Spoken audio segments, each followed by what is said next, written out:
책으로 부르는 노래, 노래로 읽는 책, 팟캐스트 책을 부르다입니다. 일주일간의 재정비를 거치고 다시 돌아왔습니다. 다들 잘 지내셨죠? 네. 네. 네, 저희도 이제 앞으로 어떻게 해나갈 것인가에 대해 그동안 고민도 하고 회의도 좀 했는데요. 네. 그 결과 이번 방송부터는 저희가 기존에 해왔던 것과는 다르게 아주 획기적이고 기발한 그런 건 없고요. 방송 계속 들으신 분들은 뭐 사실 저희 성향 아실 것 같아요. 그래서 뭐 이렇게 기발하거나 뭐 되게 튀거나 뭐 저희가 그런 건 아니지만 또 그런 것들이 대부분 뭐 주목받고 인기를 얻는 세상이지만 꼭 그런 것만이 가치가 있는 건 아니잖아요. 그렇죠? 네. 대답이 좀 느리시네요. 그럼요. 그거 평범하게 꾸준히 해나가는 것 역시 언젠가는 빛날 수 있다는 걸 한번 보여주기 위해 뭐 말이 되는 건지 모르겠는데 일단 그래서 시즌2 돌아왔습니다. 네. 책을 와. 이렇게 사인이 안 맞을 수가. 책을 부르다 진행하고 있는 저는 음악하는 차광민이고요. 두유님 역시 함께 하십니다. 네, 안녕하세요. 네, 잘 지내셨죠? 이번에도 네, 잘 지냈습니다. 함께하고 있는 두유입니다. 정말 이 자리 지켜주셔서 고맙습니다. 네. 아까 두유님이 방송 시작하기 전에 네. 자꾸 한 사람씩 빠지는 게 배틀로얄 같다고. 이게 적절한 비유인지는 모르겠지만. 부적절한 것 같아요. 저희가 이제 원래는 책 한 권을 정해서 이렇게 2주에 걸쳐서 나눠서 했었잖아요. 네. 그래서 오늘부터는 조금 이제 그 틀을 바꿔봤는데. 네, 많이 바뀌었어요. 그렇죠. 네. 기대해 주시고요. 잠시 후에 본격적으로 시작해 보겠습니다.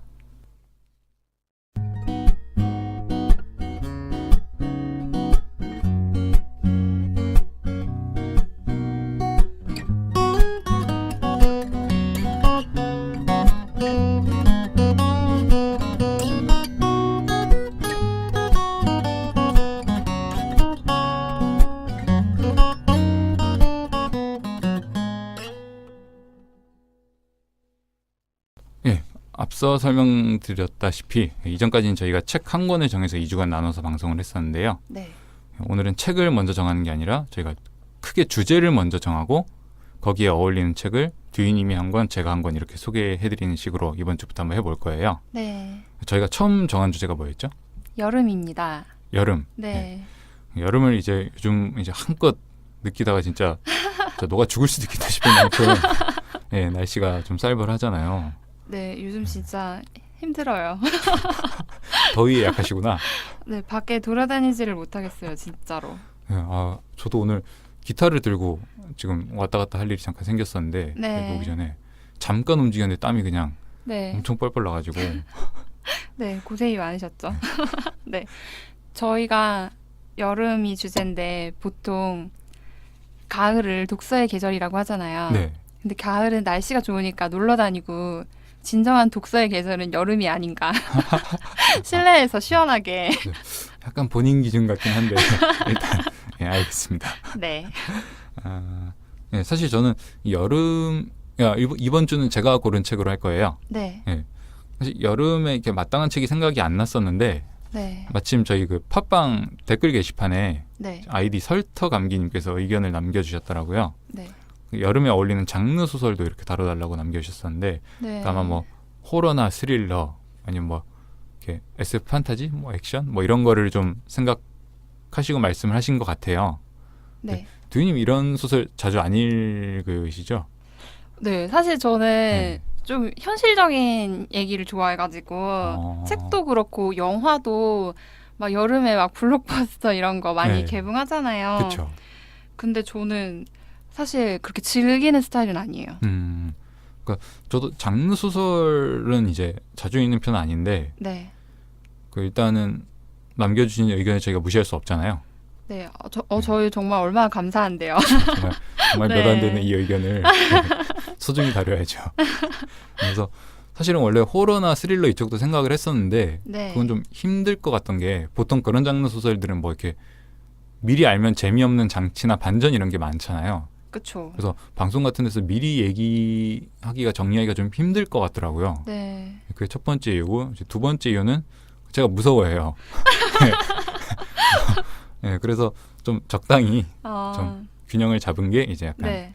판타지스러운 느낌의 아, 약간 액션적인 느낌도 있는. 사실 저도 그래서 공포 영화를 안 봐요. 그래서 저희가 쫄보라서 호러 스릴러는 좀 피했고요. 네, 죄송해요. 그래서 저희에게 한계가 있네요. 제가 뭐 썩 네. 만족스러우실지 못하더라도 최대한 준비를 한 네. 오늘의 책은 네, 이제 베르나르 베르베르의 신작 고양이 소설입니다. 네, 사실 이제 책의 내용 자체가 뭐 여름이랑 크게 관련은 없지만 네, 이제 앞서 말씀드린 대로 장르 소설을 좀 고려했고 네, 또 올 여름 지금 한창 인기 있는 책. 네. 요즘에 되게 많이 보실 것 같아요. 예, 네. 그렇죠. 서점에서도 그 항상 상위권 목록에 있더라고요. 네. 예, 그래서 또 날씨가 더우니까 너무 이렇게 막 머리 싸매고 생각하는 것보다는 좀 쉽게 읽을 수 있을 만한 거 네, 그런 거 기준으로 저희가 좀 준비를 했고요. 네, 제가 최대한 이제 방송 들으시는 분들의 의견을 반영하도록 계속 노력할 테니까 이렇게 팟빵 댓글 게시판이나 아니면 저희 책을 부르다 인스타에도 적극적으로 의견 남겨주시길 간곡히 부탁드립니다. 네. 네, 우선 작가부터 소개를 간단하게 해드릴게요. 예. 네, 베르나르 베르베르는 워낙 유명하고 우리나라에서 인기가 많은 작가죠. 예. 네. 이제 데뷔작이자 대표작인 개미가 가장 유명하고요. 그렇죠. 타나토노트, 천사들의 제국, 신, 파피영, 아버지들의 아버지, 제3의 인류 등등 많은 소설에서 과학, 종교, 역사나 신화 등을 바탕으로 특이하고 흥미로운 질문들을 던지기도 하고 다른 존재의 눈으로 바라본 세상을 나타내기도 합니다. 두인님 베르나르 베르베르 소설 혹시 읽어보신 거 있나요? 저는 중학생 때 저도 그때 개미나 뇌 같은 책들이 진짜 유명했잖아요. 그래서 궁금해가지고 그때 몇 권 읽었었는데 근데 그 후로는 베르나르 베르베르의 책은 거의 못 본 것 같아요. 근데 항상 아무래도 베스트셀러 작가이고 우리나라에서 굉장히 인기가 많잖아요. 네. 그래서 계속 출간될 때마다 이번에는 어떤 내용의 책을 썼을까 되게 궁금하다고는 생각했는데 그래서 이번에 고양이 하신다고 해가지고 네. 저도 굉장히 궁금했어요. 맞아요. 저도 딱 그 시기에 약간 베르나르 베르베르가 그 또래들 사이 약간 유행처럼 약간 그런 느낌이 좀 있었던 것 같아요. 네, 그래서 그때 저도 개미랑 아버지들의 아버지 그 네. 정도만 읽어보고 네, 이제 이번에 거의 10년 가까이 안 보다가 이번에 되게 처음 봤는데 네, 그래서 고양이 저도 되게 기대를 하고 읽었습니다. 네, 그럼 이 책에 대해 간단하게 설명을 해드릴게요. 네, 베르나르 베르베르의 신작 고양이는 고양이의 시선으로 바라본 인간의 현재와 미래에 대한 이야기입니다. 주인공은 바스테트라는 고양이고요. 네, 이 고양이의 이웃집에 피타고라스라는 되게 철학적인 이름을 가진 고양이가 사는데요. 네, 이게 되게 특이한 고양이에요. 네, 그러니까 그 제3의 눈이라고 해가지고 네. 실험을 통해서 머리에 USB를 꽂을 수 있는 단자가 있어요. 네, 그래서 그걸 통해서 벌써 되게 비현실적이죠, 좀. 네, 굉장히 생각하지 못한 그런 이야기들이 막 나오는데요. 그래서 그걸 통해서 이제 뭐 인간과 세상에 대한 각종 그런 지식을 갖추게 되는 진짜 고양이계의 피타고라스 같은 네, 존재고요. 그래서 바스테트는 피타고라스를 통해서 인류와 고양이에 대한 역사를 배우게 되고 본인의 이름도 과거 이집트 문명에서 숭배한 고양이 형상의 여신 이름에서 가져온 것도 알게 돼요. 네. 이 바스테트라는 이름이 그런 뜻이래요. 다들 주인이 굉장히 똑똑한 분이었나 봐요. 그래서 또 작가의 관심사겠죠, 물론.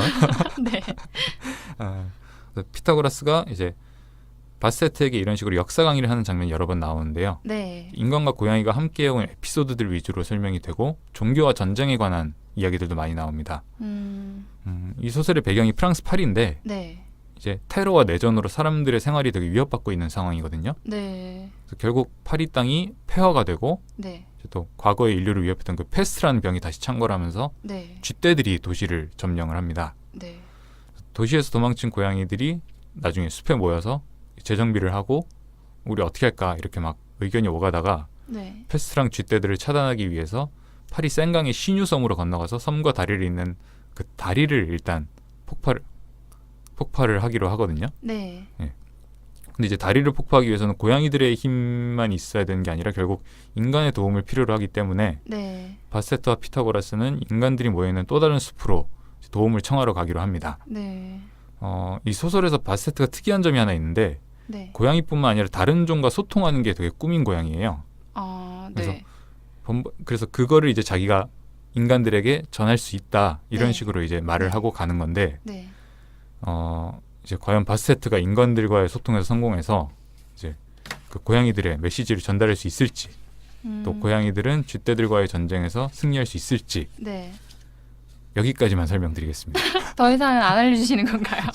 약간 원래 이 네. 톤이나 목소리를 좀 이렇게 더 업해서 네. 약간 출발 비디오양 이런 느낌처럼 좀 하고 싶었는데 네. 연습이 좀 부족한 것 같아요. 마지막에 어떻게 될지 되게 궁금한데요? 저는 줄거리 들으면서 네. 궁금한 점이 아, 고양이들이 굉장히 이 어려움을 이겨내기 위해서 막 고군분투를 하는 것 같은데 네. 그러면 사람들은 그동안 뭘 하죠? 일단 고양이들과 협력해서 네. 그 움직이긴 하는데 네. 그 기본적으로 이제 이 소설이 고양이가 주인공이고 네. 소설 속 세상이 이제 망가진 원인이 인류 때문이거든요. 네. 그래서 인류가 뭔가 주도적으로 크게 해내는 부분이 제가 봤을 때는 없긴 했어요. 아, 그래요? 뭐 기왕 줄거리 얘기한 김에 뒷얘기를 조금 더 하면 네. 고양이들이 결국은 이제 그 남아있던 인간들과 협력을 하게 되는데요. 네. 그 바세트의 주인과 네. 그 주인의 자매 네. 그리고 고아원 아이들이 이 있어요. 네. 같이 움직이게 되는 인간들이 그 정도예요. 네. 그 바세트가 이제 자기가 소통에 성공한 또 한 명의 여자가 있고요. 네.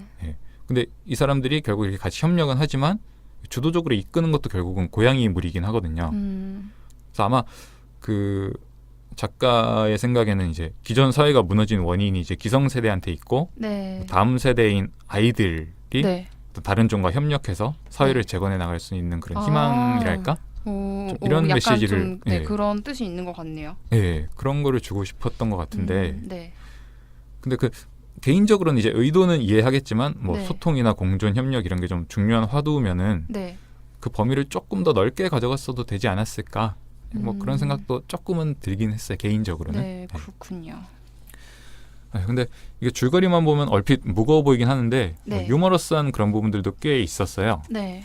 뭐 예를 들면 고양이의 시선으로 인간을 바라보는 그런 부분들을 이제 설명을 하는데 네. 우리가 흔히 알고 있는 뭐 특성, 뭐 고양이가 호기심이 많다든지 네. 도도하다든지 이런 점들을 되게 살려서 네. 표현을 해요. 네. 이제 그 바세트가 자기 주인을 얘기하는 게 항상 이제 집사라고 부르거든요. 주인이 아니라. 네. 프랑스에서도 그러나 봐요. 그런가 봐요. 정말 고양이에 대한 그 어떤 인식이랄까 그런 거 다 네. 비슷한가 봐요. 그러게요. 너무 신기한데. 그래서 책에 보면 고양이가 자기 네. 주인한테 이렇게 메시지를 보내려고 하는 내용이 다 뭐 이를테면 밥 달라고 하면 기다리지 말고 즉시 내놔. 내가 배를 드러내고 누우면 즉시 쓰다듬어. 네. 이런 것도 있고요. 네. 그 나중에 이제 피타고라스한테 테러나 전쟁이라는 개념을 배운 뒤에는 네. 자기 이제 주인이 이렇게 자는 거를 빤히 보면서 네. 집사 세상은 피타고라스와 내가 다 알아서 할 테니까 언제나 지금처럼 잠이나 쿨쿨 자. 뭐 이런 식으로 되게 자기가 진짜 주인인 듯이 네. 네, 그런 식으로 고양이를 표현하기도 했고요. 또 그것도 재밌었는데 자기가 되게 네. 막 싫어하는 사람이 있는데 이 바세트가 네. 그 사람이 벽에 레이저 포인트를 쏘니까 네. 안 돼. 막 이 유혹만은 참을 수 없어. 막 이러면서 불빛을 쫓아가는. 이것도 네. 서양에서도 많이 하나 봐요. 레이저 포인터. 그러게요. 근데 진짜 신기한 게 아무래도 고양이의 행동 양식은 뭐 대부분 비슷할 테니까 세계 네. 어디서나 네. 그러다 보니까 고양이에 대한 이미지가 우리나라랑 별로 차이가 없는 것 같아서 네. 그게 되게 신기해요. 저도 예전에 친구 집에 놀러 갔을 때 친구가 고양이 키워가지고 한번 같이 놀아보려고 했는데 저한테 관심을 전혀 주지 않더라고요. 그래서 장난감으로 막 어떻게 꼬셔보려고 했는데 그것도 제가 하니까 별로 반응을 안 하더라고요. 그랬더니 친구가 이게 기술이 있대요. 되게 잘 해줘야 된대요. 이렇게 성의 없이 장난감을 가지고 놀면은 반응을 하지 않는데요. 그래가지고 기술이 필요하다고 하더라고요. 그래서 되게 뭔가 매력적인 존재인 것 같아요. 고양이들은 약간 사람들이 자기한테 관심을 갖게 사람들이 움직이게 만드는 그런 참 신기한 매력이 있다는 생각이 들더라고요. 저도 예전에 친구가 이제 고양이를 한 마리 들여서 놀러 갔었던 적이 있는데 네. 그때 제가 그래서 레이저 포인트를 한번 사갔거든요. 근데 그건 직방이더라고요. 반응이. 그래요? 레이저가 짱이구나. 레이저 굉장히 반응이 빨리 와요. 예. 또 이제 그 아까 설명했듯이 이제 고양이와 인간이 함께해온 그런 역사 이야기도 이제 많이 나오는데 네. 몇 개 이제 재밌어 보이는 걸 소개해드리자면 네. 그 로마 제국에서 고양이는 인간들과 원래 친숙한 동물이었는데 네. 황제 테오도시우스 1세가 기독교를 국교로 선포하고 그러면서 동물 숭배 같은 것들을 금지한 이후부터 그 대도시나 그 근교에서는 고양이가 해롭고 사악하고 그런 이미지를 갖게 됐대요. 네. 네. 그리고 이제 뭐 이거는 이제 뒤에 나오는 건 설인데 네. 뭐 뉴턴이 이제 만류인력의 법칙에 대한 영감을 얻은 게 우리가 뭐 떨어지는 사과를 통해서다 뭐 이런 그 얘기 많이 들었잖아요. 네. 근데 그 이제 사과가 아니라 나무 위에서 돌던 고양이가 떨어지는 걸 보면서 그 영감을 얻었다라는 네. 그런 설도 책에 소개가 되고요. 네. 또 이제 뭐 인도의 그 요가나 명상 같은 게 고양이 모습들을 통해서 나온 거다. 네, 이런 설도 나오고요. 되게 흥미로운 게 제가 요가 명상을 좋아하잖아요. 아, 그렇죠. 네. 네. 근데 그 요가 자세 중에 동물의 모양을 흉내낸 그런 음. 자세들도 있고, 그리고 고양이가 되게 유연하잖아요. 네. 그래서 그런 거 보면은 진짜 좀 요가랑 비슷하다는 생각이 들고, 명상도 고양이들이 가만히 아무것도 안 하고 가만히 있는 그런 때가 있잖아요. 그런 때 보면은 정말 얘가 지금 무슨 생각을 하고 있는 걸까 되게 궁금할 때가 있는데, 그게 명상을 하고 있는 건가? 라고 생각하니까 네. 굉장히 재밌는데요. 맞아요. 이게 네. 뭐 설이긴 한데 좀 설득력이 있었어요. 네. 저도 읽으면서 꽤. 그러네. 그러게요.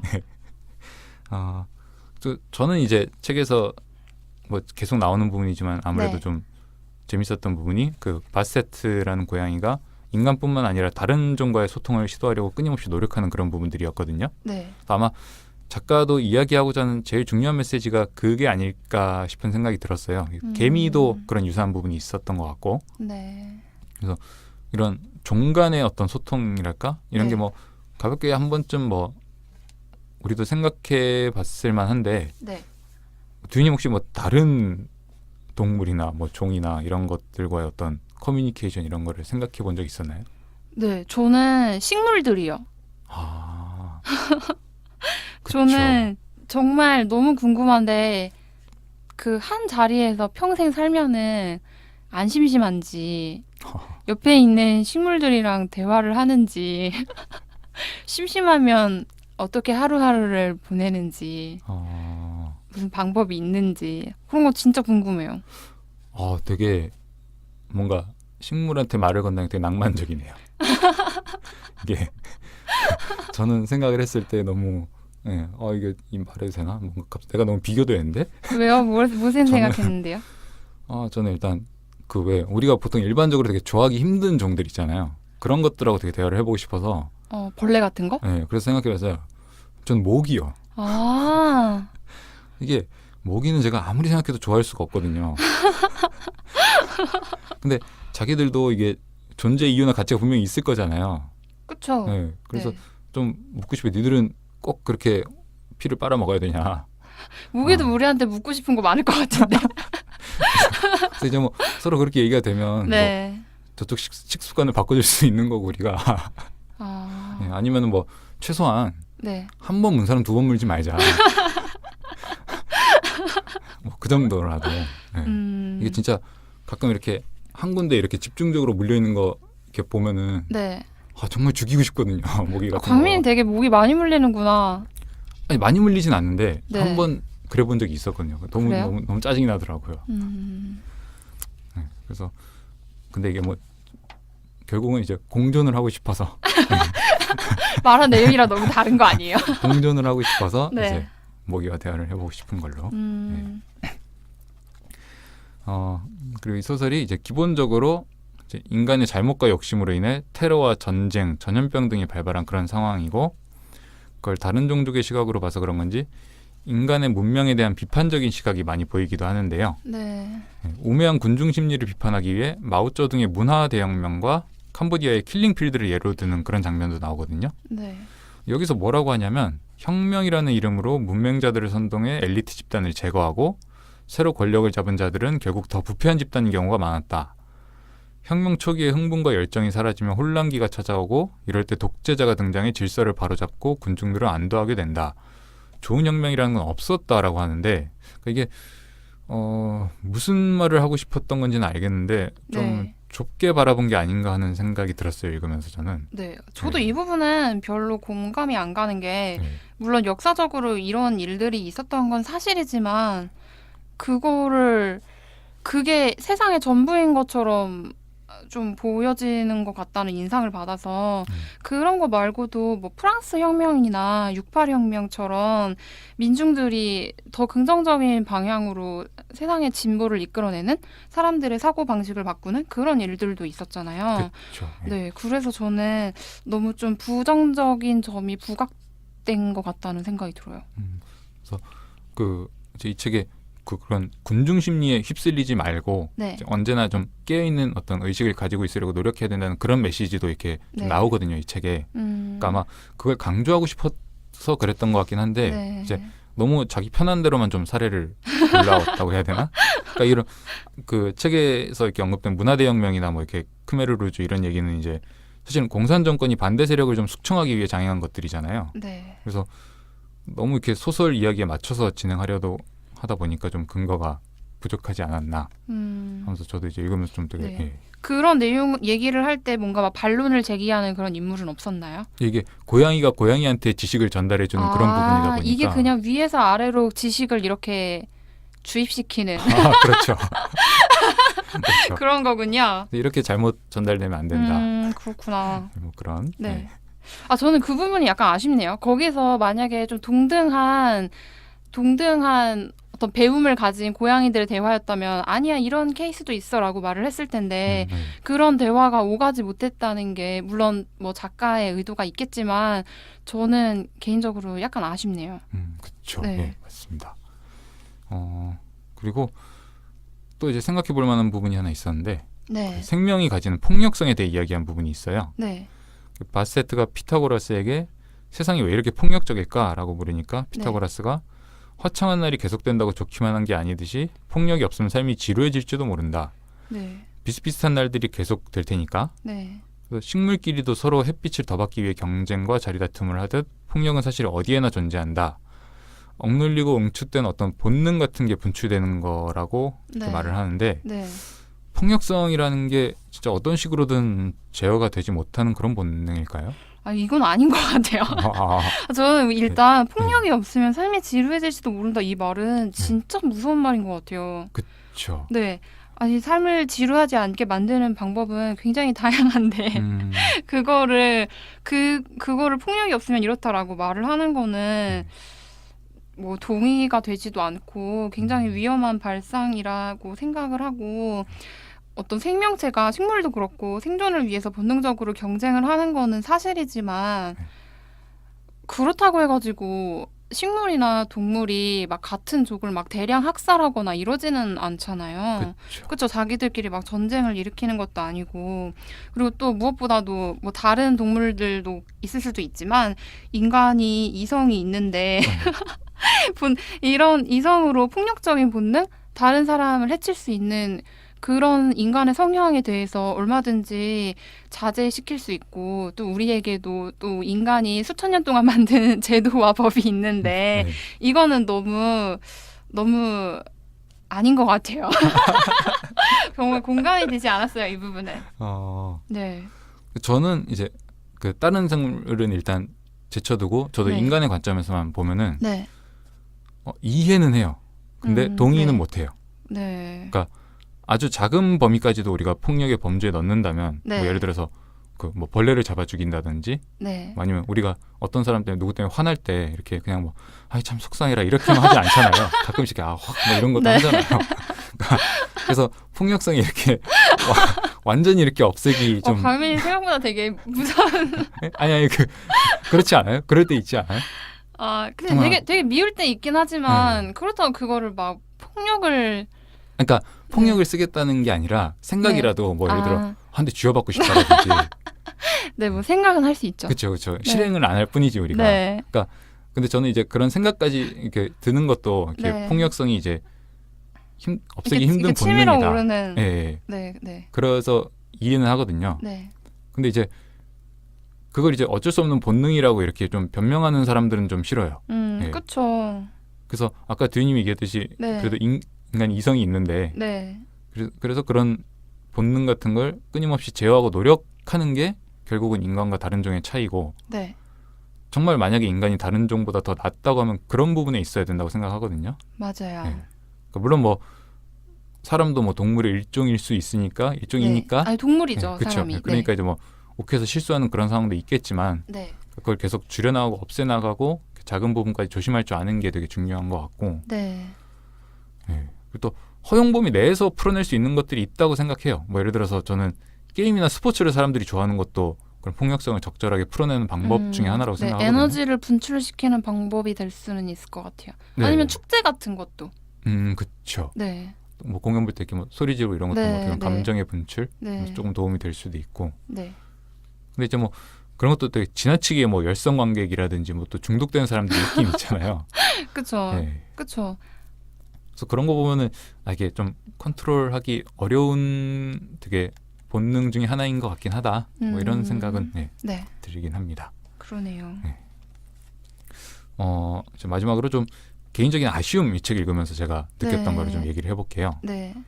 일단은 그 이야기를 풀어나가는 부분들이나 어떤 장치 같은 게 네. 조금 되게 새롭다 막 보면서 깜짝깜짝 놀라면서 이런 느낌이 별로 없었어요. 개인적으로는. 네. 이게 어딘가 이렇게 보면서 좀 예측 가능한 네. 그런 점들이 좀 있었던 것 같고 네. 그리고 이제 종 간의 소통 이런 부분들이 되게 중요하게 나오는데 네. 사실 그 부분에 있어서 저는 그 애니메이션 영화 주토피아 혹시 보셨어요? 네. 저는 그게 더 되게 좋았거든요. 주토피아 명작이에요. 네, 그렇죠. 그래서 네. 뭔가 이 작품을 보면서 네. 되게 새롭다는 느낌이 전반적으로 되게 좀 저한테는 크게 와닿질 않아서 그렇게 막 신선하지는 않았다는. 그렇죠. 네네. 예. 그래서 그만큼 진짜 세상에 이제 다양한 컨텐츠와 이야기들이 너무 많이 나와 있는 상황. 네. 그쵸. 이라. 네. 그 중학교 때는 사실 개미 이런 거 읽으면서 되게 재밌게 읽었던 것 같은데, 네, 맞아요. 예. 이제 어떤 베르나르 베르베르라는 작가가 가지고 있는 장점이 이제 조금 약해지고 있는 게 아닐까 하는 생각을 개인적으로는 조금 네. 해봤었고요. 네. 그리고 이제 책값이 너무 비싸요 이거.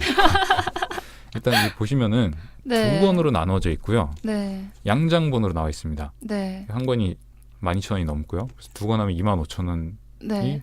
넘는데 이게 사실은 굳이 두 권으로 왜 나눴는지도 모르겠거든요. 보면은 네, 사실 저도 회의 네. 때 책 보고 네. 좀 놀랐어요. 생각보다 얇아가지고. 근데 이게 두 권이 합쳐서 500페이지가 안 되는데 사실은 소설은 한 권에 500페이지 뭐 그 정도 될 수 있잖아요. 특히 이런 책들은 그쵸. 드라마처럼 이렇게 막 네. 빨리빨리 넘어가는 책은 네. 그래서 조금 소비자를 배려해줬으면 더 좋지 않았나 그런 생각을 해봤습니다. 네. 저희가 보통은 중간중간에 노래를 틀어드렸었는데요. 네. 이제는 방송 마지막에 노래를 틀어드릴 거예요. 네. 그래서 그 노래 한 번, 이제 두유님의 글 한 번 이런 식으로 방송을 할 건데 네. 오늘은 제 노래를 마지막 곡으로 틀겠습니다. 노래 제목은 네. 친절한 고양이의 속마음. 사실 이번에 제가 이 책에 맞춰서 곡을 쓰려니까 너무 곡이 안 나와서 되게 힘들었거든요. 네. 사실 평소보다 시간도 더 많았고 평소보다 연습실에도 더 오래 있었는데 네. 너무 작업이 안 돼서 진짜 울 뻔했거든요. 그 정도예요. 진짜 그랬어요. 그러다가 그 책에 보면은 그 피타고라스라는 고양이가 그런 대사를 한 게 있어요. 웃을 수 있는 인간들이 부러워. 고양이들은 무표정하잖아요. 그래서 그 한 줄에서 이제 착안을 해서 네. 어쩌면은 고양이들도 네. 인간들한테 더 살갑고 이렇게 뭐 웃고 이렇게 좀 편하게 하고 싶은데 체질상 안 되는 그런 게 아닐까. 어떤 그런 속마음을 좀 상상해서 네. 조금 편하게 이렇게 들을 수 있는 곡을 한번 써봤습니다. 네. 네, 그러면은 이 노래 마지막으로 들으시고요. 저희는 다음 주에 책 소개를 미리 할까요? 어떻게 할까요? 해주세요. 할까요? 네. 직접 해주시죠. 다음 네. 주 어떤 책인가요? 네. 다음 주에는 제가 준비한 안드레 에치먼의 그해 여름 손님을 소개해 드릴 거예요. 네, 다음 주도 이제 여름 주제로 네. 그해 여름 손님 책으로 저희가 찾아올 거고요. 저희 방송 팟빵 앱과 팟빵닷컴 그리고 아이튠즈에서 들으실 수 있습니다. 네, 이거 멘트 나갔다고 노래 안 듣고 끊으시지 마시고요. 네, 그래도 기왕 만든 거니까 노래도 성심성의껏 들어주시고 저희 인스타도 네. 찾아주셨으면 좋겠습니다. 네. 네, 다음 주에 다시 인사드리겠습니다.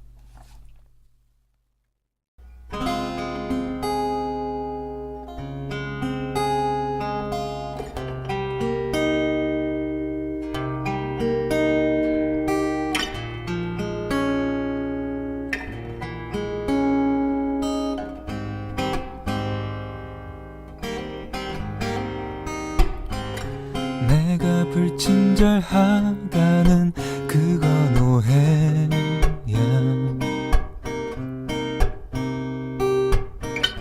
아둔한 너는 잘 모르겠지만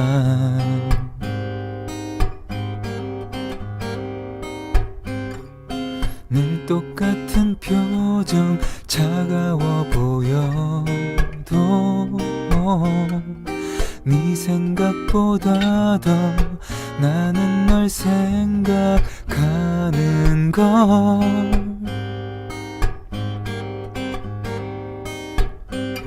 네가 웃을 때 나도 크게 웃고 싶어.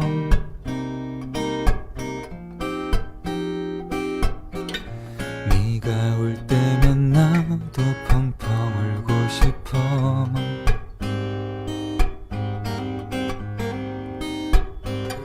그저 함께 있는 것보다 더 많은 걸 나누고 싶은데 맘처럼 되지 않는 걸 어떡해.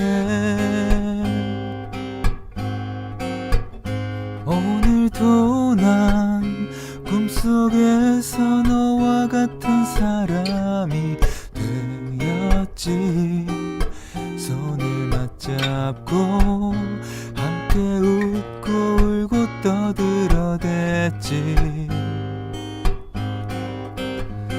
믿을 수 없겠지만 이런 생각을